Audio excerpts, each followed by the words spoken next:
Ésaïe 53, versets 1 à 7.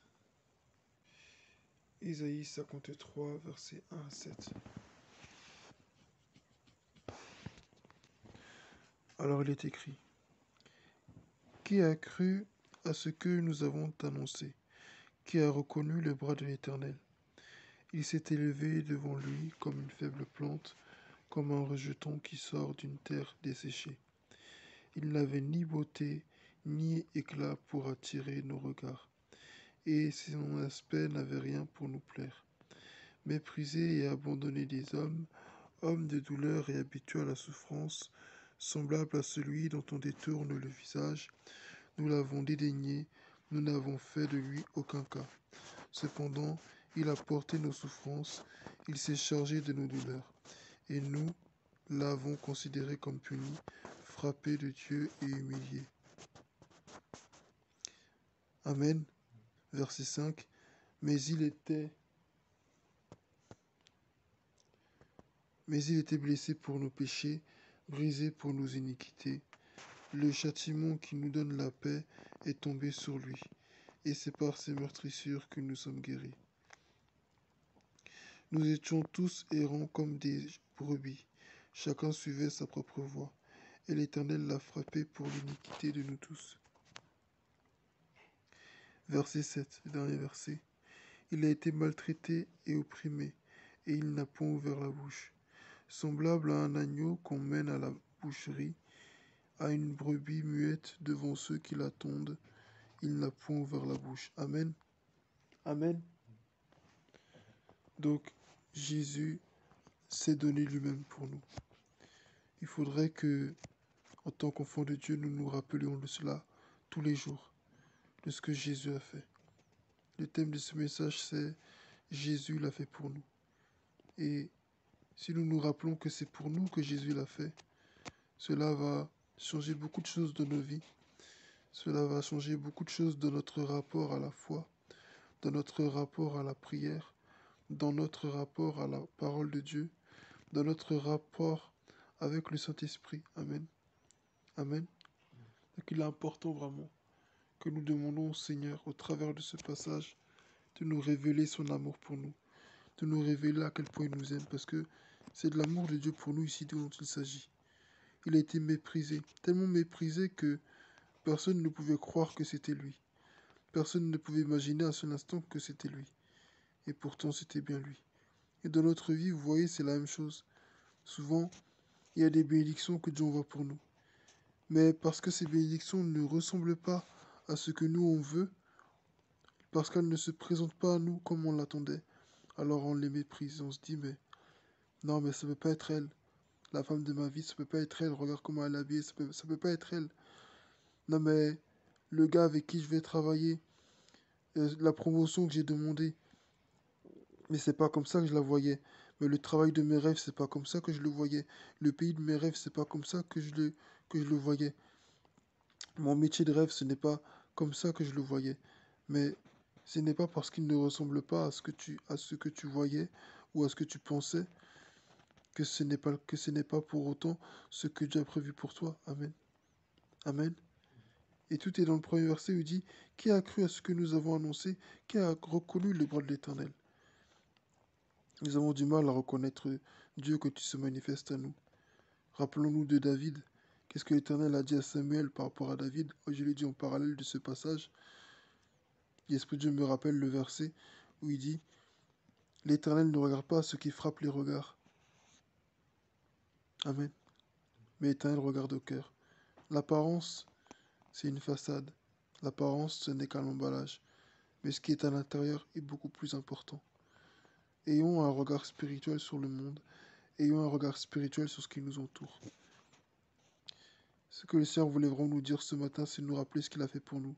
Mais Dieu, il n'a pas juste agi pour nous sur la croix, il agit pour nous tous les jours. Voilà pourquoi il m'a permis de vous parler des bénédictions.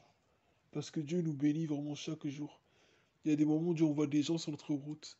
Ça peut être sur les réseaux sociaux, ça peut être dans la rue, ça peut être dans nos églises, ça peut être au travail, ça peut être n'importe où. Mais les gens qui viennent de nos vies, souvent, nous ne les reconnaissons pas comme des bénédictions parce qu'on se dit, mais il est plus petit en âge que moi, il n'a pas telle expérience, mais regarde qu'est-ce qu'il fait dans la vie, il n'a pas ceci. On voit tout ce que les gens n'ont pas.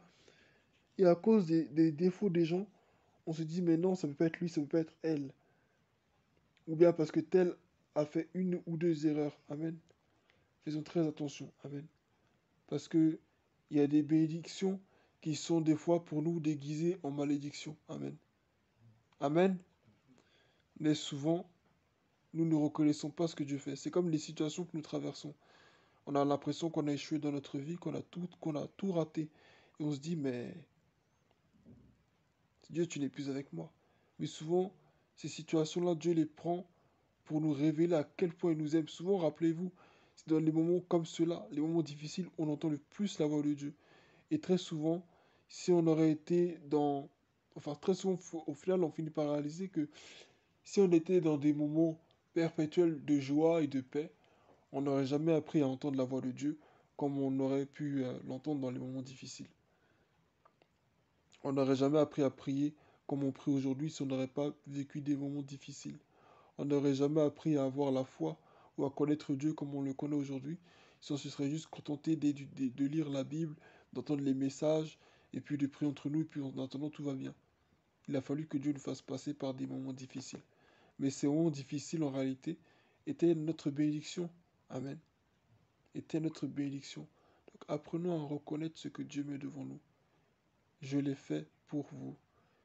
C'est ce que le Seigneur voulais qu'on partage ce matin. J'hésitais par rapport au verset, mais je bénis Dieu parce que Dieu voulait vraiment nous parler. Et l'histoire de David, comme le Seigneur nous l'a dit, ça nous parle. David ne ressemblait pas au roi d'Israël que le peuple attendait. David ne ressemblait pas à un homme selon le cœur de Dieu. David ne ressemblait pas à un homme qui allait manifester une onction du Saint-Esprit. Mais pourtant, Dieu l'avait appelé à cela. Faisons très attention. Ne sous-estimons personne, ne nous sous-estimons pas, et surtout, ne sous-estimons pas Dieu. Amen. Amen. Parce que nous avons la facilité, les enfants de Dieu, les chrétiens, de surestimer l'œuvre du diable. Mais quand il s'agit de l'œuvre de Dieu, nous la sous-estimons. Ah, ça c'est les sorciers. Ah, ça c'est le diable qui m'attaque. Ah, ça c'est les démons. Mais quand c'est Dieu, on se dit, mais non, ça peut être lui. Pourquoi? Pourtant, tout ce qui nous entoure, c'est l'œuvre de Dieu. Tout ce qui nous entoure, il n'y a rien que le diable ait créé. Et pourquoi c'est si difficile pour nous de reconnaître le bien que Dieu fait? Pourquoi c'est si dur de reconnaître à quel point Dieu est capable de faire de grandes choses? Nous voyons les cascades, nous voyons les étoiles, nous voyons les nuages, nous voyons les animaux, nous voyons les langues, nous voyons tout ce que Dieu a fait de merveilleux autour de nous. Et cependant, nous avons tellement de mal à reconnaître le bien que Dieu est capable de faire. Et c'est vraiment dommage. Amen. Enfin, je dirais pas amen à ça, mais c'est vraiment dommage. Il l'a fait pour nous. Donc vraiment, soyons ouverts au Saint-Esprit et laissons-le nous diriger. Il a énormément de choses à nous révéler. Il a énormément de choses à nous dire sur nous-mêmes comme sur beaucoup d'autres choses. Mais laissons-le pénétrer là où il n'a jamais pénétré. Laissons-le mettre sa main là où il n'a pas encore mis sa main. On se dit, mais non, moi j'ai grandi comme ci, j'ai grandi comme ça, donc j'ai pas besoin.